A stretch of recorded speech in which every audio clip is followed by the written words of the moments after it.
Abra a Escritura Sagrada no Evangelho de João, capítulo 16.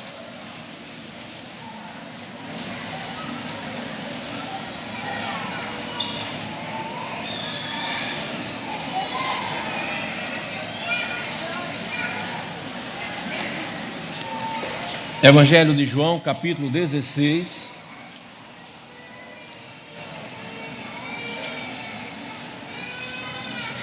Nós concentraremos a nossa exposição dos versos 17 até o verso 33.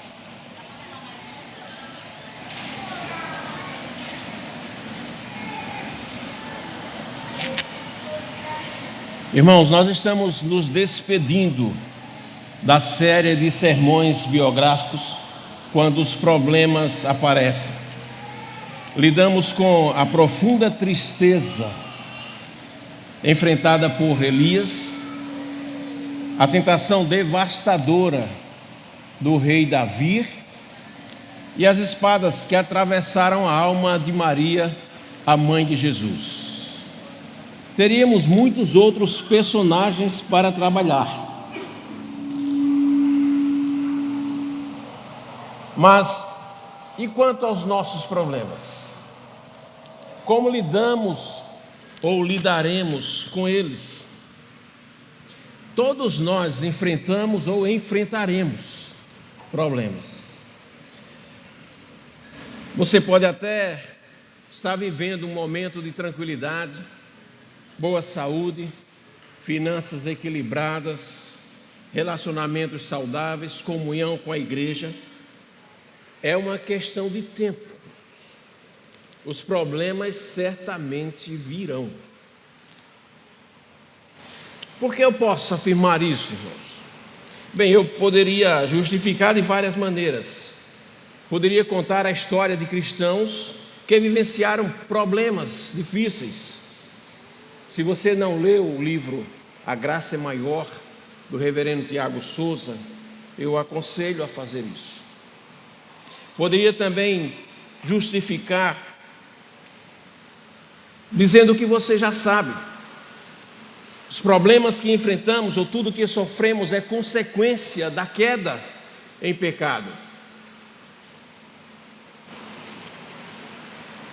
Poderia também argumentar de outra maneira, relatando como sofremos com a toxoplasmose do nosso filho mais velho, com a angústia e o desespero da convulsão provocada pelo neurocisticercose do nosso segundo filho.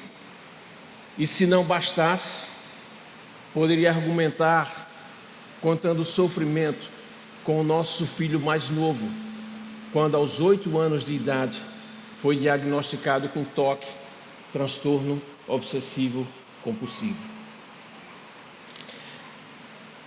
Mas eu gostaria de lidar com essa questão usando diretamente as palavras do Senhor Jesus nos seus momentos de despedida com os seus discípulos, que está relatado nesse texto. E eu gostaria que você lesse comigo o verso 33.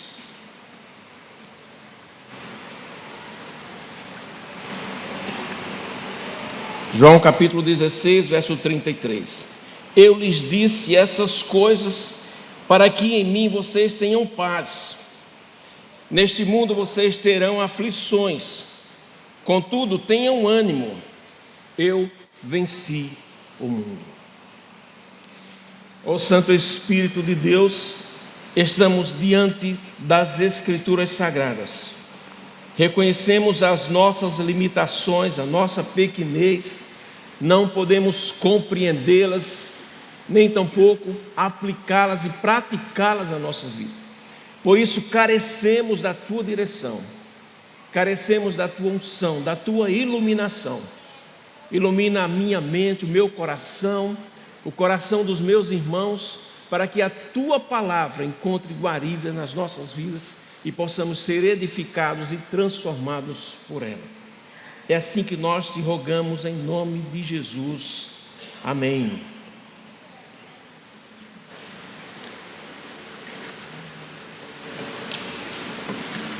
Era quinta-feira, final da tarde do dia que antecedia a crucificação de Jesus. Seu ministério público havia encerrado e ele reserva agora um tempo íntimo só com os seus discípulos. 13 homens sobem ao andar de cima de uma casa em Jerusalém, chamado Cenáculo. Ali eles celebrariam a Páscoa com o Senhor Jesus. Um deles sairia mais cedo com a missão de traição. Mateus capítulo 26, verso 36, registra que os outros 12 seguiriam para o jardim do Getsêmani. Dali seriam dispersos e um deles seria levado por uma via dolorosa de forma espontânea. Amanhã, sexta-feira, por essas horas, o corpo do Senhor, do Salvador, estaria sendo carregado para um sepulcro no jardim. Seus últimos ensinamentos ou suas palavras de despedidas estão narradas entre os capítulos 14 e 16 deste Evangelho de João. Momentos difíceis, tensos.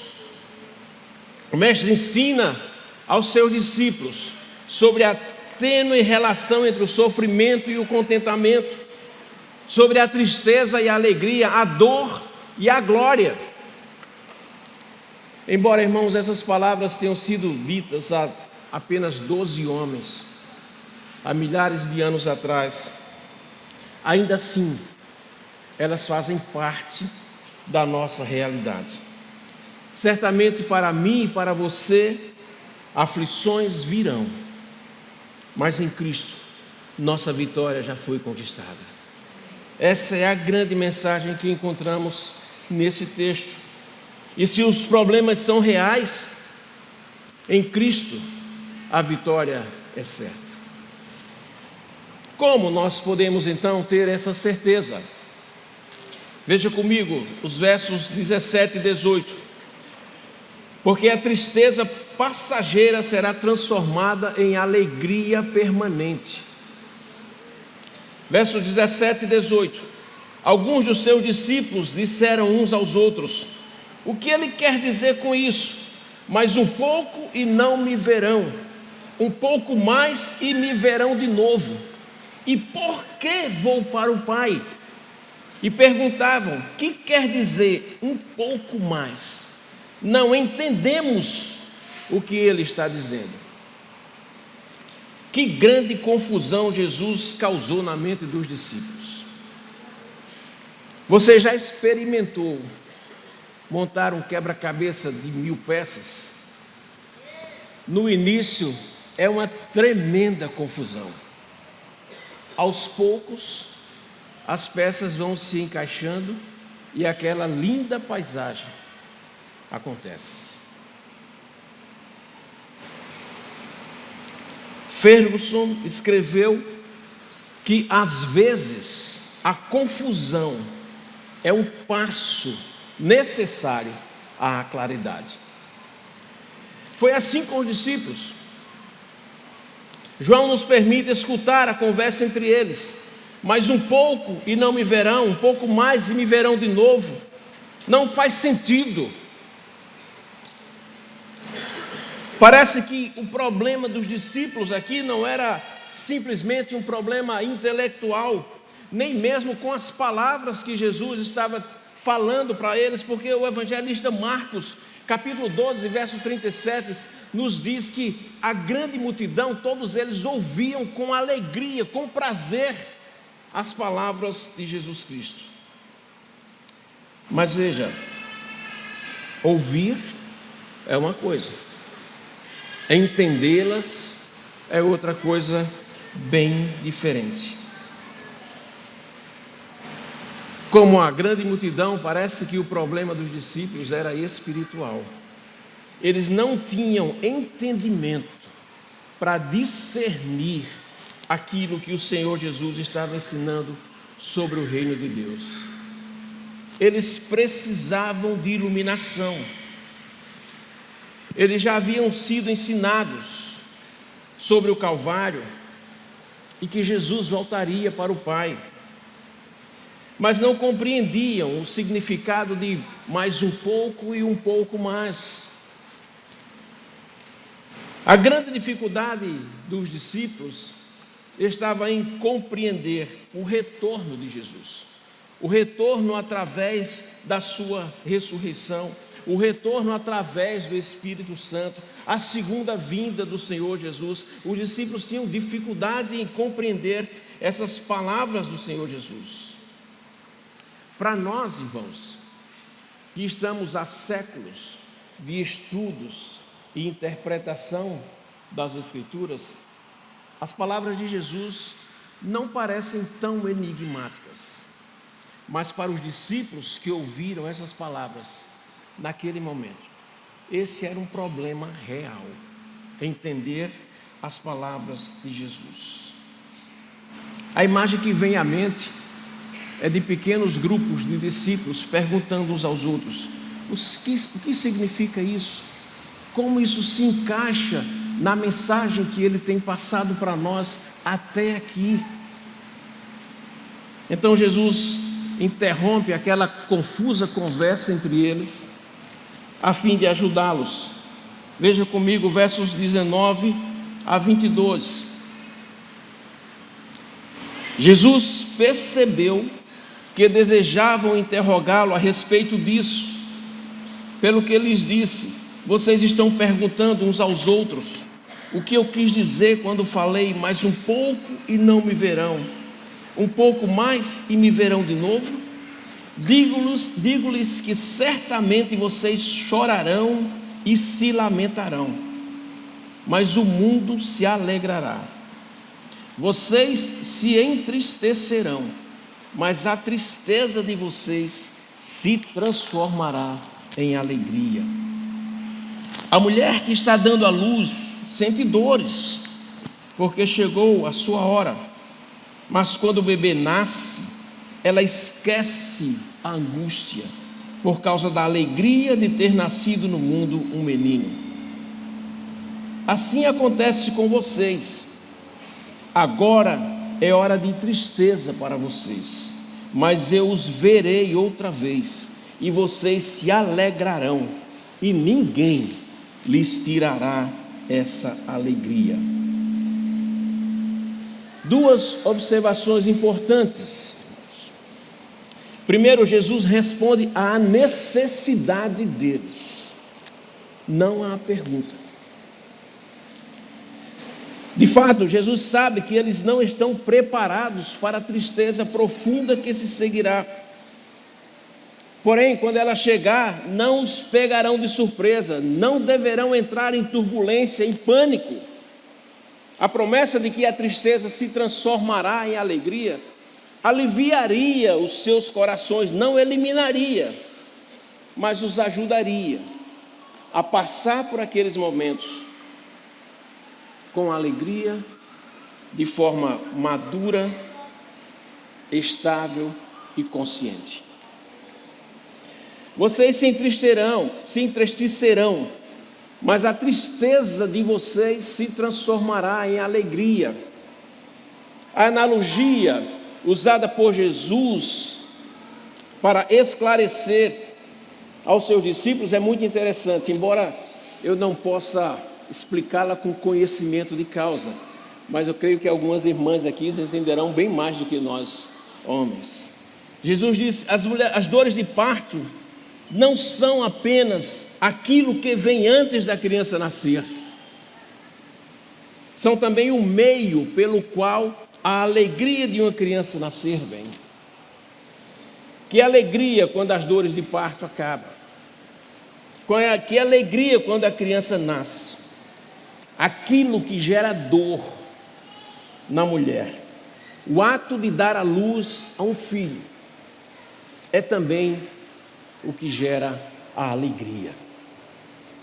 Assim será também com os discípulos.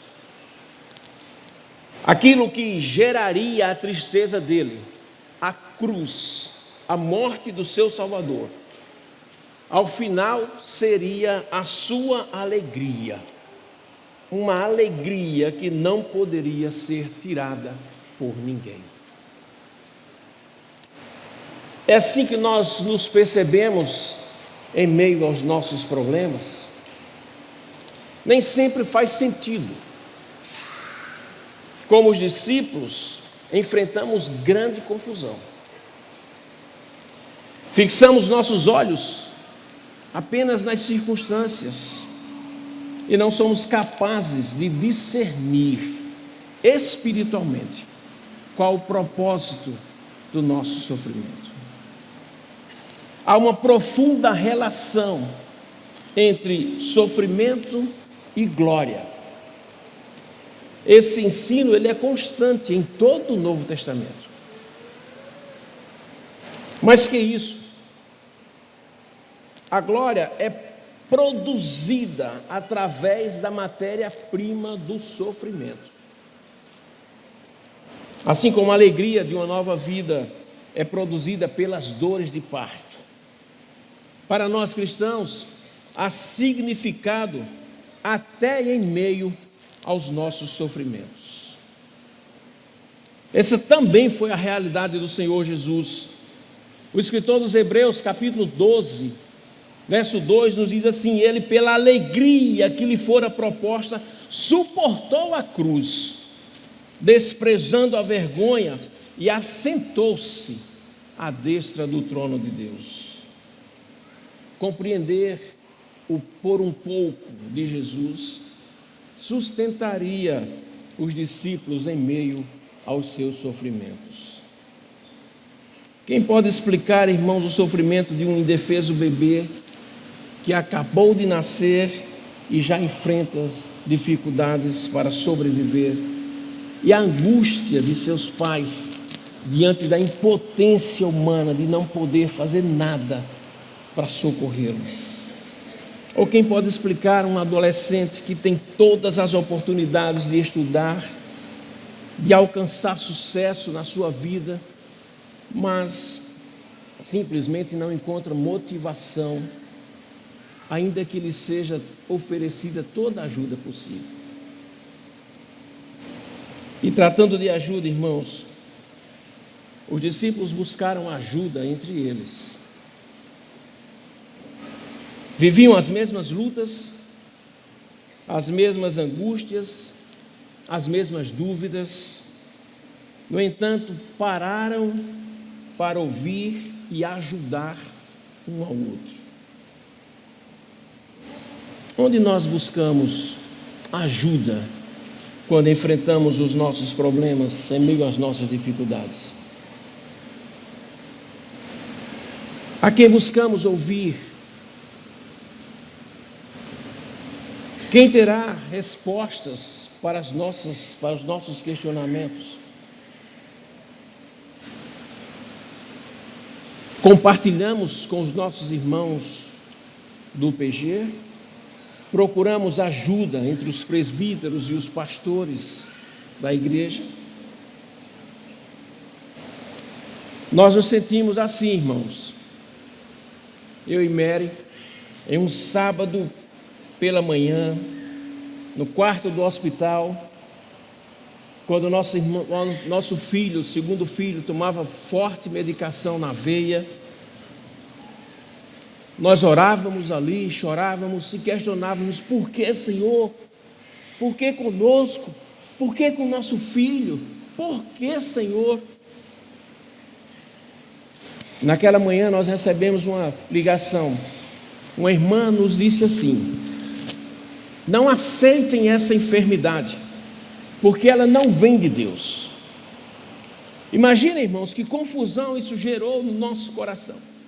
Se estávamos fragilmente abalados pelas circunstâncias que nos apresentavam, pelas perspectivas da medicina, que naquele contexto, naquela época, para cada 10 pessoas acometidas da neurocisticercose, 7 iriam a óbitos, 2 sobreviveriam com fortes sequelas e 1 sobreviveria com leves sequelas. Imagina como ficou o nosso coração. Mas o nosso Deus, irmãos, Ele não nos deixa confusos. Sua palavra é lâmpada para os nossos pés. Ela nos guia. E ela nos conforta. Na manhã seguinte, no domingo pela manhã, quando estávamos ali no quarto, uma irmã que também estava com um filho internado naquele hospital, nós não a conhecíamos, não a tínhamos visto até então. Ela entrou no nosso quarto e pediu para ler um texto das Escrituras Sagradas para nós. E ela leu Jó, capítulo 6, os versos 17 e 18, e eu vou usar a tradução da Ara, que diz assim: bem-aventurado é o homem a quem Deus disciplina. Não desprezes, pois, a disciplina do Todo-Poderoso, porque Ele faz a ferida e Ele mesmo a ata. Ele fere e as suas mãos curam. Louvado seja o nosso Senhor. Devemos buscar as nossas respostas, irmãos, na palavra do Senhor. Através dela, Deus se revela a nós, assim como se revelou aos seus discípulos. Mas observe que ela nem sempre responderá às nossas perguntas, mas certamente responderá, suprirá todas as nossas necessidades em Cristo Jesus.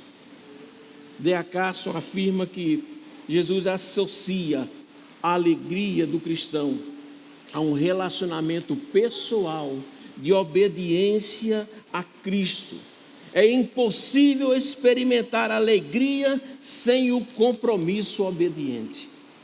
E ele acrescenta: a alegria não é um dom independente, sem relação com outros aspectos da vida do cristão. Em nossa vida, irmãos, o sofrimento, o intervalo entre o sofrimento e a alegria pode até parecer longo. Às vezes parece mesmo uma eternidade. Para os discípulos, da sexta-feira à tarde até o domingo pela manhã, era uma eternidade. Mas Jesus os tranquilizou por um pouco, até que essa tristeza será transformada em alegria. Em meio aos nossos sofrimentos, nós descobrimos que as lágrimas podem até durar uma noite, mas a alegria vem ao amanhecer. Que fazer, irmãos, diante do nosso sofrimento? Recuaremos? Desistiremos? Se cremos em Cristo, devemos enxergar para além do que é visível. Isto é, para que o Pai está nos ensinando através das nossas aflições, através do nosso sofrimento. Ele está trabalhando para que todas as coisas que nos aconteçam cooperem para o nosso bem.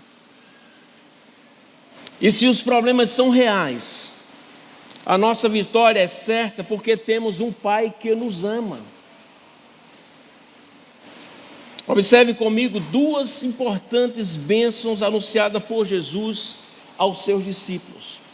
Veja na sua Bíblia, verso 23, parte A.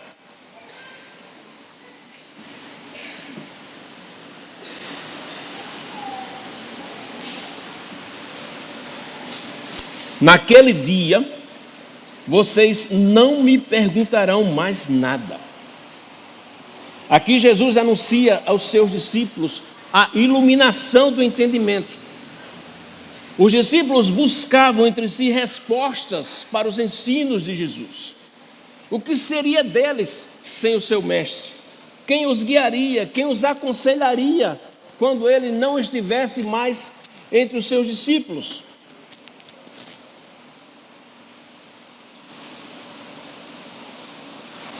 Eles haviam sido instruídos, irmãos, que ao subir aos céus, o Senhor Jesus enviaria o Espírito Santo.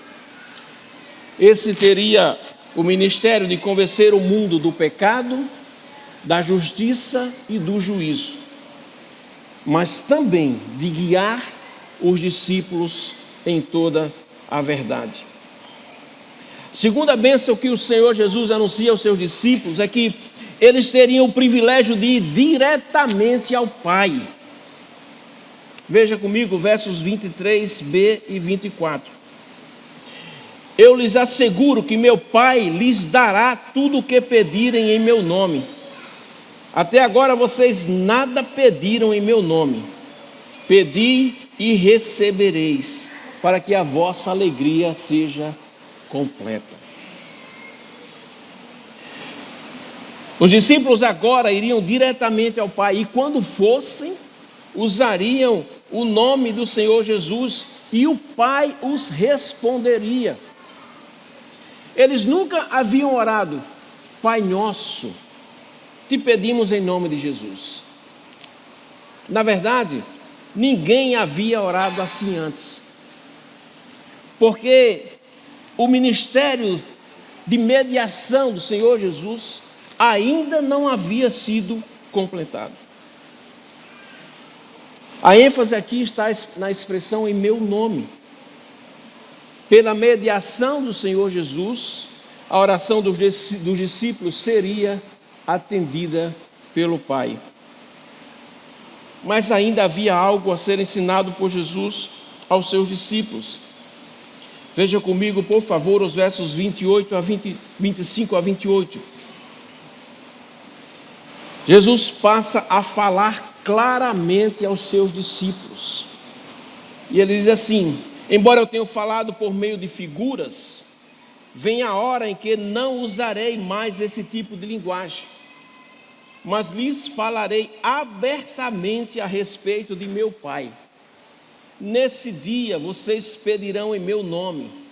Não digo que pedirei ao Pai em favor de vocês, pois o próprio Pai os ama. Porquanto vocês me amaram e creram que eu vim de Deus. Eu vim do Pai e entrei no mundo. Agora deixo o mundo e volto para o Pai. A expressão por meio de figuras nesse contexto não está associada meramente a falar através de parábolas ou alegorias. Significa falar de uma forma velada, intencionalmente obscura, que precisava ser iluminada. Como nós justificamos isso, irmãos? Jesus afirma logo em seguida: eu lhes falarei abertamente. A obra redentora de Jesus ainda não havia sido completada. Ele estava caminhando para a cruz. O Pai e o Filho estavam em comum acordo quanto ao plano eterno da redenção. Dali em diante, a compreensão do Pai e do seu amor se tornaria mais clara e mais acessível aos discípulos. Segundo o Evangelho de Lucas, o tempo de falar claramente de Jesus teve início no caminho de Emaús, quando, começando por Moisés e todos os profetas, explicou-lhes o que constava a respeito dele em todas as Escrituras. Lucas capítulo 24, verso 27. E então lhes abriu o entendimento para que pudessem compreender as Escrituras. Lucas capítulo 24 e verso 45. Os crentes da antiga aliança não chamavam Deus de Pai, exceto no sentido de que Ele era o Criador de todas as coisas e especialmente de seu povo Israel. Porém, a verdade maravilhosa que Jesus apresenta a seus discípulos é que o Pai nos ama. O Pai não apenas nos criou, mas também nos amou bastante para enviar o seu único Filho para remover a nossa culpa, o nosso pecado. O Pai nos ama porque amamos o seu Filho e cremos que ele veio de Deus. Eu vim do Pai e entrei no mundo. Palavras de Jesus. O Deus do Antigo Testamento é o mesmo Deus do Novo Testamento. Entretanto, a revelação de si mesmo ela é progressiva. João já havia anunciado no prólogo do seu evangelho: e o Verbo se fez carne e habitou entre nós, cheio de graça e de verdade, e vimos a sua glória, a glória do unigênito do Pai, porque todos nós temos recebido da plenitude e graça sobre graça, porque a lei foi dada por intermédio de Moisés, a graça e a verdade vieram por meio de Jesus Cristo. Ninguém jamais viu a Deus. O Deus unigênito que está no seio do Pai é quem o revelou. João capítulo 1 e os versos 14, 16 a 18. Só agora que o Filho foi revelado, fica claro para os discípulos que havia um Pai, que existe um Pai que nos ama. É possível que você tenha sido ensinado que o Pai só o ama porque Cristo morreu por você. Mas essa não é a mensagem do Evangelho. O mesmo apóstolo João afirma, no capítulo 3, verso 16, porque Deus amou tanto o mundo que deu o seu Filho unigênito, para que todo o que nele crê não pereça, mas tenha a vida eterna. O apóstolo Paulo acrescenta, quando escreveu aos Romanos, capítulo 5, verso 8, mas Deus demonstra seu amor por nós, quando enviou Cristo Jesus para morrer em nosso favor, quando éramos ainda pecadores. Deus nos ama, mesmo antes de existirmos, e por esse amor, Ele enviou seu Filho para morrer por nós. Devemos confiar no amor de Jesus, mas não podemos duvidar do amor do Pai por nós. Pois o próprio Jesus afirmou: eu e o Pai somos um. João capítulo 10, verso 3. Quem vê a mim, vê o Pai.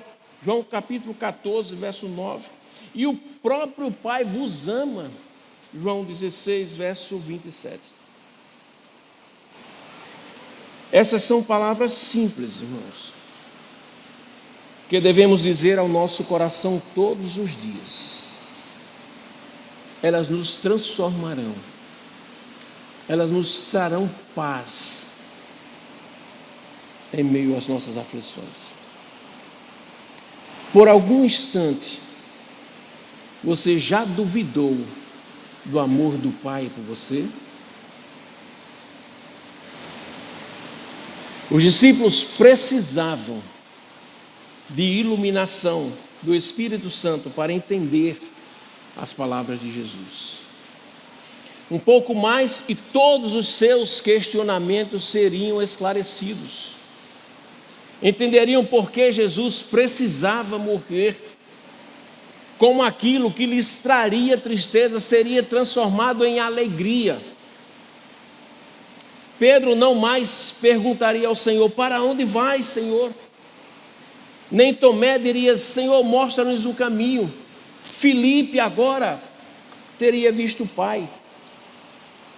Nenhum deles mais perguntaria: o que significa um pouco mais? Nós também carecemos, irmãos, da iluminação do Espírito Santo de Deus. Assim como aos discípulos, o Espírito Santo também nos auxilia a perceber o cuidado do Pai em nossas aflições. É por isso e é por meio dele que hoje compreendemos tudo o que sofremos. O credo niceno afirma que cremos no Espírito Santo, o Senhor e o vivificador. Você crê nisso? Se você está em Cristo, se você crê nisso, então o Espírito Santo te deu vida.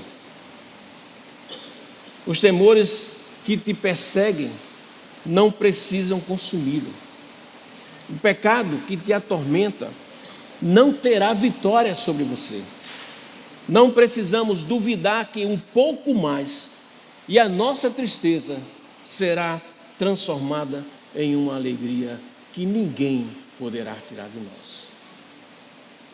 É assim que nós nos sentimos quando oramos ao Pai? Após esses ensinamentos de Jesus, capítulo 17, João registra que ele orou pelos seus discípulos. Entretanto, irmãos, o que mais me alegra em ouvir, em ler essa oração de Jesus, é que ele orou por mim e por você, que não o conhecemos pessoalmente, que não vivemos, desfrutamos da sua presença física, mas que seríamos abençoados pela iluminação do seu Espírito Santo. No centro do ministério de Jesus estava o propósito de ensinar aos seus discípulos, de levar os seus discípulos a compreenderem que temos um Pai que nos ama. Não apenas os discípulos, mas todos nós temos acesso direto ao Pai. Podemos orar em nome de seu Filho, que morreu em nosso lugar, mas ressuscitou e nos abriu a possibilidade de chamá-lo Abba, Pai. Essa certeza nos faz lembrar, irmãos, que somos apenas peregrinos nessa terra. Nossa casa não é aqui. Um pouco mais e estaremos para sempre com o Senhor. Entenderemos perfeitamente as palavras do apóstolo Paulo quando escreveu aos Romanos, capítulo 8, verso 18. Considero que os nossos sofrimentos atuais não podem ser comparados com a alegria que em nós será revelada. Ao orar, dirija as suas palavras ao Pai, usando como mediador o nome do seu Filho Jesus, ajudados pelo Espírito Santo que nos assiste em meio à nossa fraqueza, nos ensinando a orar. E por fim, irmãos, porque temos um Pai que nos ama, nós podemos enxergar os nossos problemas a partir da perspectiva de vitória do nosso Senhor Jesus Cristo. Leia comigo os versos 29 a 33. Agora estás falando claramente. Agora podemos perceber que sabes todas as coisas e nem precisas que faça perguntas. Por isso, cremos que vieste do Pai. Depois de ouvir Jesus por um longo período, parece que a confusão dos discípulos havia sido dissipada e eles agora podiam fazer uma confissão ao Senhor. Observe uma palavra predominante nesses versículos 29 e 30. Agora estás falando claramente. Agora podemos perceber. Agora é um advérbio de tempo. Essa parece ser uma declaração sincera de que finalmente, agora, eles estavam chegando a uma compreensão de quem é Jesus. Mas essa afirmação deles, essa confissão, precisa ser criticada por pelo menos dois motivos. Observe comigo. Eles creram em Jesus pela sua habilidade de prever as perguntas dele. No capítulo 1 desse evangelho, Jesus já havia apresentado essa capacidade de compreender ou de perceber a mente daqueles que o seguiam. Mas ainda há uma observação mais importante ainda. Eles pareciam mostrar uma segurança vaidosa a respeito do seu entendimento. E eles dizem assim: agora nós percebemos. Jesus responde a essa afirmação ou essa confissão dos discípulos usando a mesma palavra ou o mesmo advérbio agora. Veja verso 31. Jesus pergunta aos discípulos: agora vocês creem? Agora, esse advérbio, na resposta de Jesus, parece marcar um contraste entre a atitude que eles estavam apresentando, de crer em Jesus Cristo apenas pelas razões menos importantes, de conhecer, ou pela habilidade de conhecer os pensamentos daqueles que estavam ao seu redor. E não o conheciam, não criam nele por ele ser o Filho de Deus. Por tudo que ele lhes havia ensinado, por tudo que eles havia ministrado, por todos os sinais e todos os milagres que ele havia feito na presença dos seus discípulos. Agora vocês creem? Jesus conhecia os seus discípulos melhor do que eles.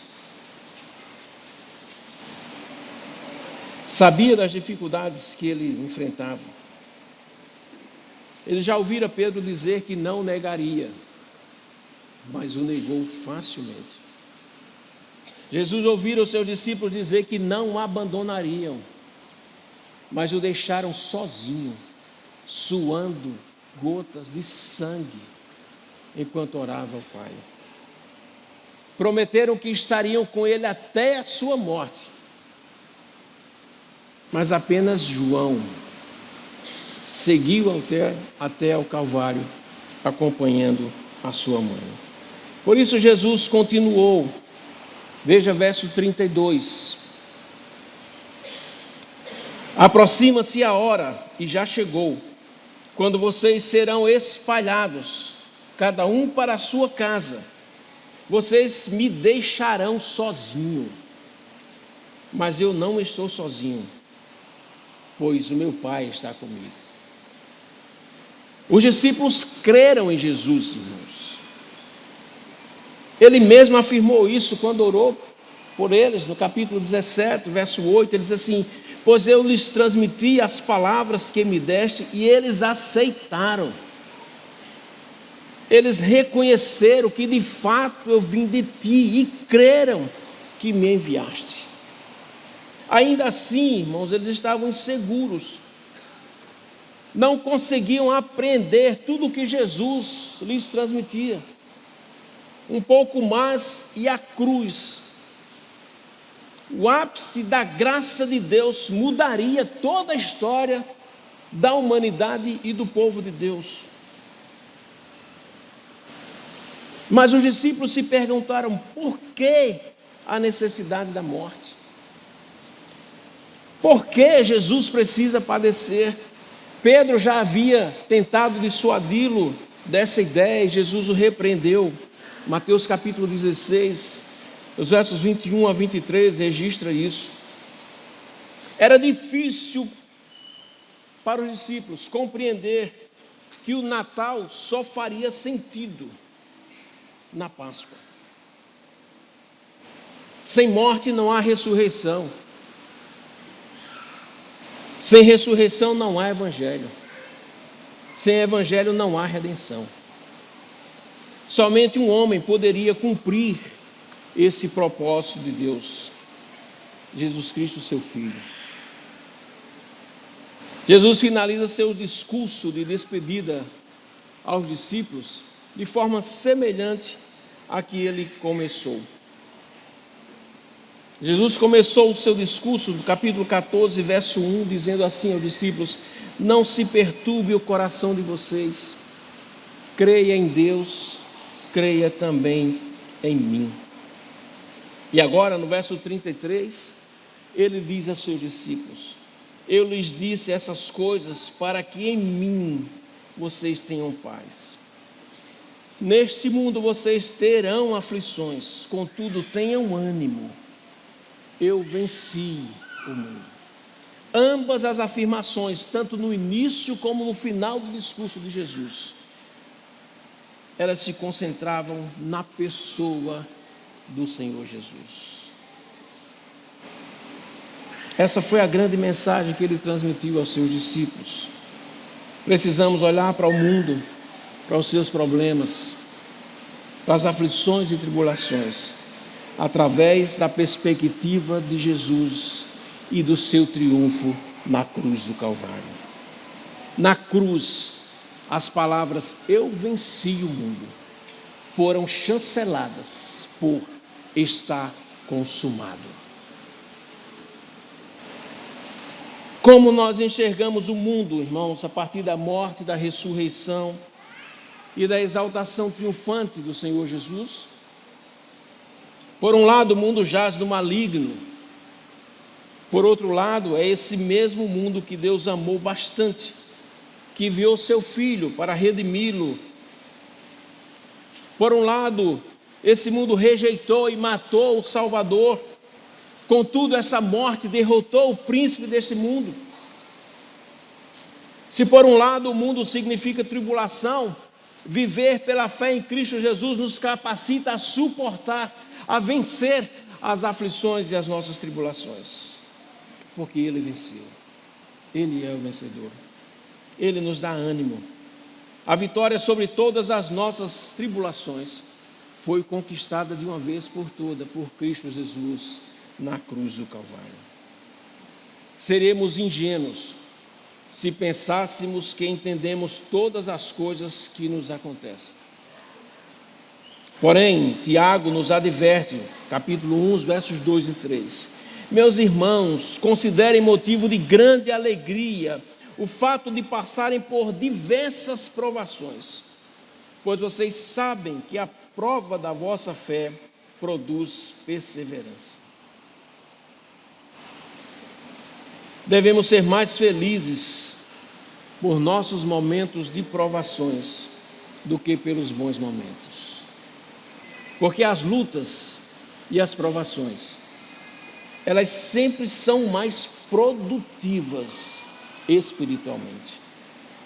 Elas nos são mais apropriadas para nos despojar do nosso orgulho, do nosso egocentrismo e nos convencer de que nós não temos o controle de todas as coisas, que nós não podemos resolver nada pela força dos nossos braços. Nos lembrar as palavras de Jesus: sem mim vocês não podem fazer absolutamente nada.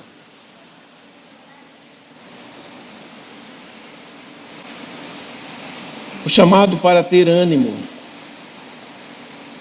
em todo o tempo não significa, irmãos, que não sentiremos por algum momento alguma tristeza em meio ao sofrimento. É perfeitamente legítimo que nos momentos difíceis nos identifiquemos com as nossas emoções humanas naturais. O apóstolo Paulo nos encoraja sobre isso quando escreveu aos Romanos, capítulo 12, verso 15. Ele orienta assim: alegra-se com os que se alegram, chorem com os que choram. Isso faz bem para nós e para aqueles a quem nos dispomos a ajudar. A alegria do cristão está intimamente ligada ao conhecimento, ao relacionamento com o seu Senhor Jesus Cristo. Nada nutrirá mais a nossa alegria do que o desejo crescente de agradar ao Senhor Jesus. Uma vida piedosa, a consciência cada vez mais profunda do amor do Pai. E essas virtudes, elas são muito mais desenvolvidas quando enfrentamos os nossos sofrimentos. Nos achegamos mais ao Pai em oração, nos achegamos mais a Deus através da leitura da sua palavra, nos achegamos mais à igreja, à comunhão dos irmãos, pela participação no culto ou por compartilhar as nossas necessidades uns com os outros. Mas, irmãos, é possível que até nos sintamos sem ânimo, culpados, sequer desejosos de orar, de ler a Bíblia, de cultuar a Deus com os irmãos, Nesses momentos nós precisamos de lembrar das palavras do Senhor Jesus. Tenham ânimo, eu venci o mundo. E é essa vitória que vence o mundo. Escreveu o mesmo apóstolo João na sua primeira epístola, capítulo 5, verso 4. A nossa fé. Às vezes, a vitória da nossa fé é uma vitória sobre os nossos sentimentos. Porque nós não apenas sentimos o amor do Pai, nós experimentamos, nós desfrutamos do amor do Pai. Ô filho, eu não sei se foi animador para você ouvir que neste mundo teremos aflições. Eu sinceramente gostaria de dizer outras palavras, mas essas foram as palavras de Jesus, não são minhas. A grande questão é como eu e você nos comportaremos diante dos nossos problemas, quando surgirem as enfermidades, quando surgirem os problemas financeiros, quando os relacionamentos forem abalados, como nós reagiremos? Como nós nos comportaremos? Teremos ânimo? Teremos paz? As últimas palavras de Jesus aos seus discípulos, ao concluir o seu discurso de despedida, prometeu-lhes duas coisas: paz. Eu lhes disse essas coisas para que em mim vocês tenham paz. Através do seu sacrifício, haveria paz com Deus. A paz que excede todo o nosso entendimento. A paz que o mundo não pode nos dar. A paz que nunca e ninguém poderá tirar de nós. Mas Jesus também prometeu vitória. Eu venci o mundo. Nosso maior problema era o pecado.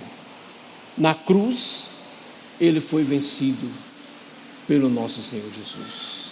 Ele pagou o preço. Não há mais nenhuma condenação para aqueles que estão em Cristo Jesus. Amém. Os problemas também chegarão para mim e para você.